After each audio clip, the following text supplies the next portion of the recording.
is pride. All you need is pride. ACS.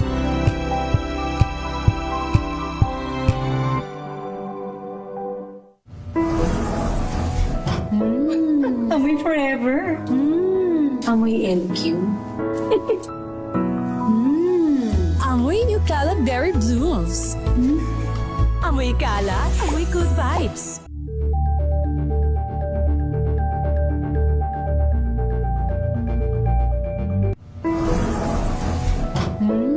Amoy forever.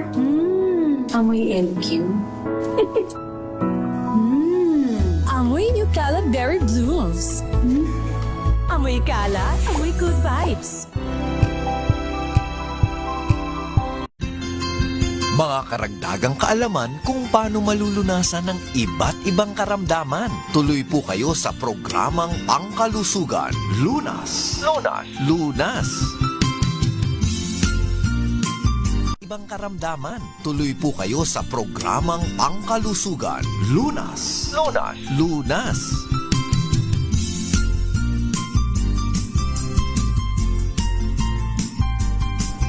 Thank God it's Friday at isang oras na talakayan tungkol sa ating kalusugan, pangangalaga po sa ating katawan at pag-iwas sa iba't ibang karamdaman. Welcome na po sa programang Lunas sa DZRH at RHTV.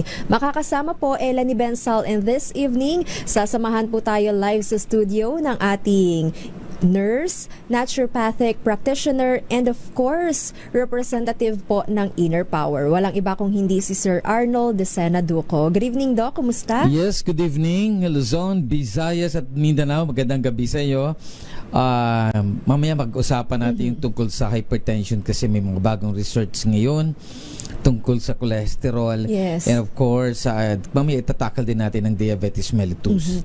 Para nga po sa may mga katanungan tungkol sa ating discussion, bukas po ang ating text line. Maaari niyo po yung ipadala sa numerong 0919-2826-485. At syempre, para sa mga naka-online, maaari rin naman po kayong mag-post sa ating Facebook page na DZRH News. At kapartner nga rin po natin ang Inner Power ngayong gabing ito para rin po sa may mga inquiry or mga interesado sa pag-avail po ng Inner Power, ibibigay rin po sa atin ni Sir Arnold ang kanilang hotline number. Sir Arnold? Yes, our number is 0951-4822-128. Inuulit ko, 0951-4822-128. Inulit ko, 0951-4822-128.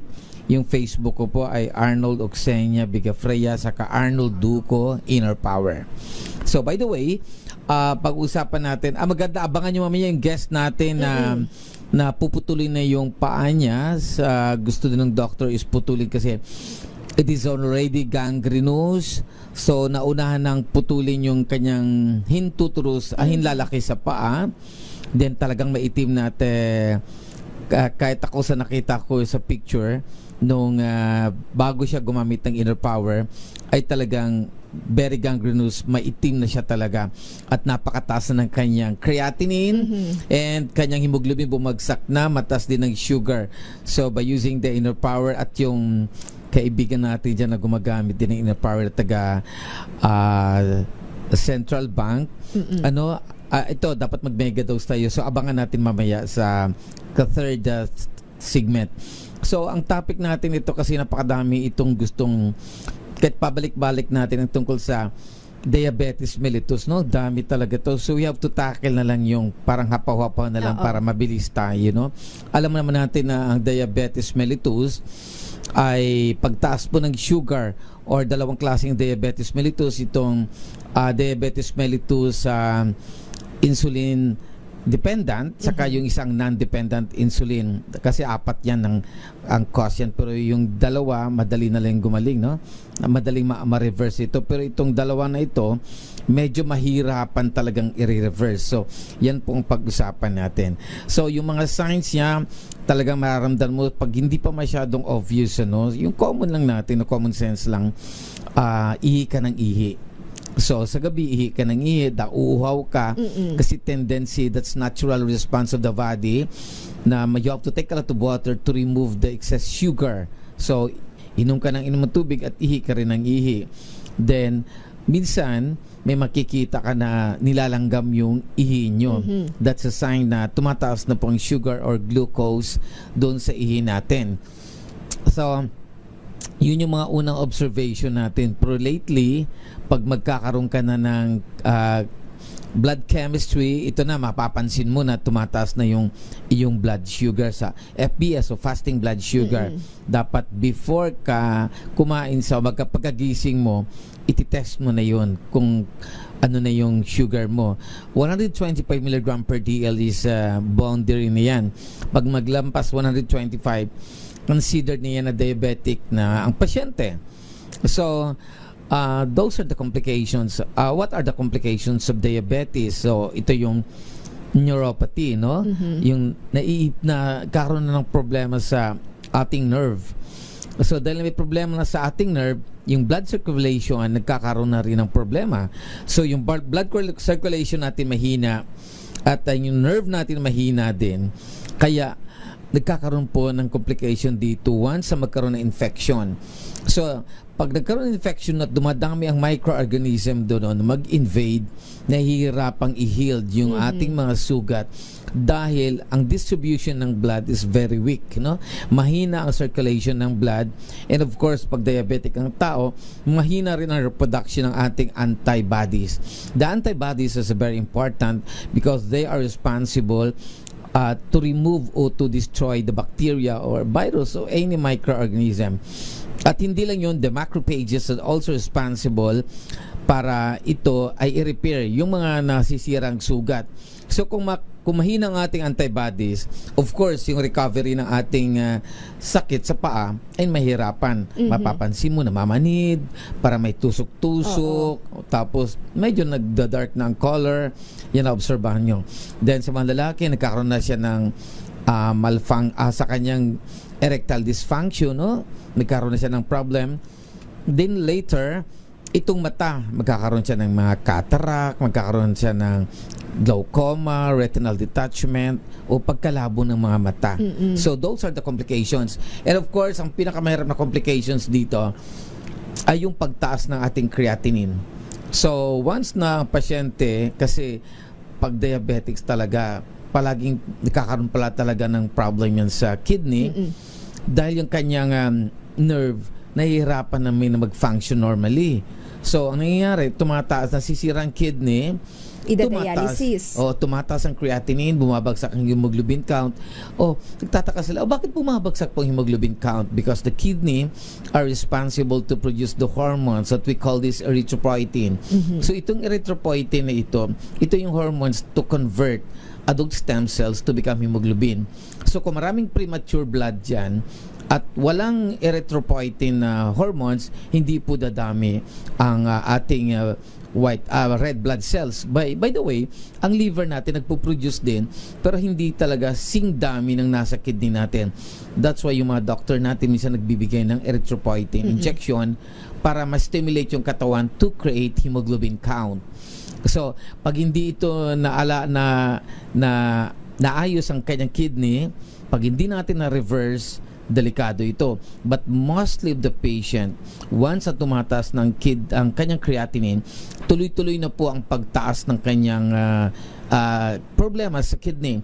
And later, madialysis na talaga. Lalo na pag nasa stage ng second, third, o fifth, in stage of renal failure, dapat pong ma-dialysis na yan. Kasi ayan yung mga magiging komplikasyon do kapag hindi, Sir Arnold, kapag hindi natin na-manage yung ating blood sugar level. Paano nga po ba natin ma-maintain yung tamang antas ng asukal sa dugo or yung ating blood sugar level, Sir Arnold, para nga po makaiwas tayo sa komplikasyons na dulot po ng diabetes? So dito tayo sa management, no? Isa pa lang doon, pag tumaas ang creatinine natin, kakaroon po ng edema o yung tinatawag natin na manas, no, sa Tagalog. So, dito tayo sa management, no? Actually, the doctor will give you para sa insulin diabetes mellitus na dependent sa insulin. Of course, insulin na ibibigay. Sa non-dependent naman, maraming mga drugs yun. Pero, pag nag-uumpisa pa lang ang pagtaas, sabihin natin, nasa 130, yung sugar, mag-start ka ng mag-ayos ng iyong katawan, no? So, dito natin gagawin ang mga natural na gagawin para hindi natin mapapataas. Number 1, you have to remove the food which is especially mga process, no? Huwag po tayong kumain ng mga matatamis, mga soft drinks, energy drinks, lahat po na juice ay huwag na natin kainin. Lalo na pag sa supermarket na bibili, those are only artificial drinks, hindi yan natural. So, kung gusto yung uminom naman ng natural na juices, Mga prutas na lang. yes, exactly. Totoong prutas, kalamansi, lemon, oranges, everything na tunay, papaya juice, yun ang gagawin nyo. You have to remove the all processed food. Bakit natin i-remove, no? Kasi sa pag-remove ng mga processed food, ni-remove mo na rin yung mga chemicals na in-intake natin. Inunurish po natin ang ating gut or GUT. So, what is GUT? Ito yung part ng ating digestive system. So, actually, napakalaking role at one of the most important organ ang ating digestive tract. Dahil dito po nanggagaling lahat ng nutrients para manurish ang ating mga organs. Kasi once hindi natin manurish ang mga organs natin, complications may happen. So tulad ng halimbawa, kain ka ng mga chichirya, kain ka ng mga processed food, posible po masira ang inyong pancreas. Magkakaroon ng maraming kulumpun doon ng mga taba-taba doon sa organ niyan that may cause diabetes mellitus, no?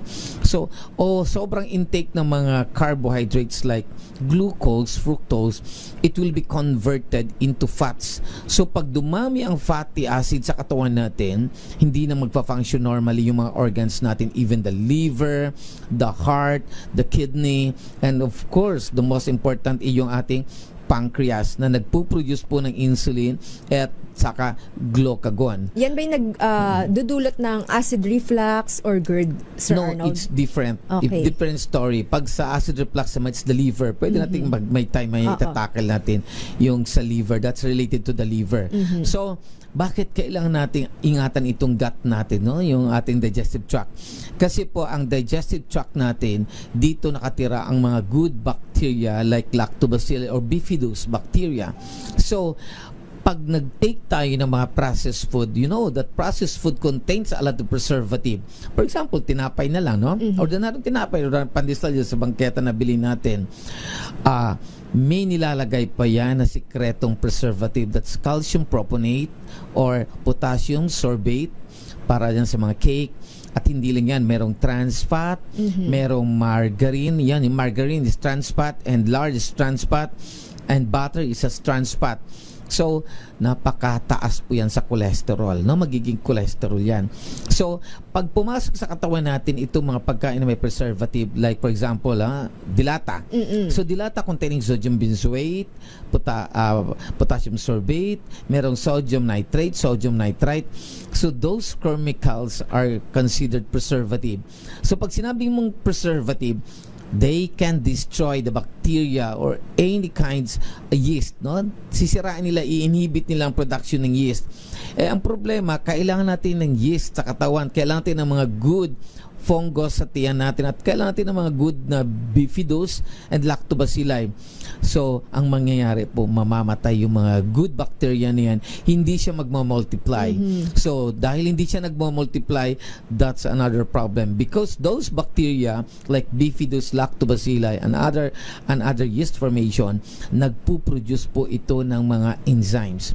So, what is enzymes? Enzyme is the most important molecule inside the stomach because they are responsible to digest the food, no? Sila yung gumigiling sa pagkain na kinakain natin into a simplest form, no? Gigilingin nila ng pinong-pino yan para pag naging maliit na molecule yan, Kumalat sa a-absorb lahat. yan. Yes, a-absorb na sa katawan natin at magagamit na ng ating bone marrow to create adult stem cells. And these adult stem cells, itatakal natin ito minsan, ito po yung tinatawag natin na mga antibodies o blood cells sa katawan natin. So, some nutrients, ita-travel yan, inunurish naman niya yung ating mga cellula sa katawan. Yung nagbibigay sa atin ng energy. Yes. Oo. Magbibigay ng fructose, magbibigay ng glucose, fatty acids para manurish yung ating mga cells, no? Doon lalo na doon sa mitochondria, no? Doon sa pinakasentro ng cells natin. So para magkakaroon siya ng energy. So ang point ko rito, pag wala po tayong nutrition sa katawan, manghihina po mga organs natin. Magiging Mag-weaken. sakitin tayo. Yes. Oo. Madali tayong magiging mai-infect, diba, Sir Arnold? Exactly. Ang ibig sabihin ko dito, wala pong ingredients ang katawan natin to create food and to create antibodies. Because walang enzymes na napuproduce yung tiyan natin. Kung magdidepende lang tayo sa enzymes ng ating stomach o yung ating pancreas and ating liver, kulang na kulang po. So we need enzymes sa mga microorganism. So tandaan nyo, kailangan natin ng mga pagkain na prutas and gulay can help a lot to increase the production of the good bacteria. At ito pa, i-reverse yan. Ang bad bacteria naman ay tuwang-tuwa sa pagkain ng karne. So Okay. kung nagkakarne tayo red meat, yan po ang pagkain ng mga bad bacteria, especially the Helicobacter. So, Okay. pag dumami Helicobacter, masama po sa katawan natin. Ayan ba yung mga nagdudulot na ng hypertension and mataas na cholesterol? Cancer usually talaga. Oo. Okay. So, ang pagtaas naman ng cholesterol, ito yung mga trans fat. Number one, yan yung margarine, lards, butter, saturated fats. So, those molecule are responsible to increase the production of your ating cholesterol, no, the bad and the good. Mamaya itatakal natin kung may Yes. time pa tayo. Oo. So, meanwhile, Sir Arnold, aabangan nila yung mai-interview nating kababayan na nakaranas nga po ng karamdaman at nakasubok na nga rin po ng inner power kung papaano nga rin po ba ito nakatulong sa kanyang kalusugan. Yan po ang ating aalamin maya-maya. Meanwhile, ang ating text line para nga po sa may mga katanungan, 0919-2826-485. At aalamin rin po natin kung papaano nga po ba ang tamang pag-take ng inner power sa ating pagbabalik. Dito pa rin po sa programang Lunas sa DZRH at RHTV.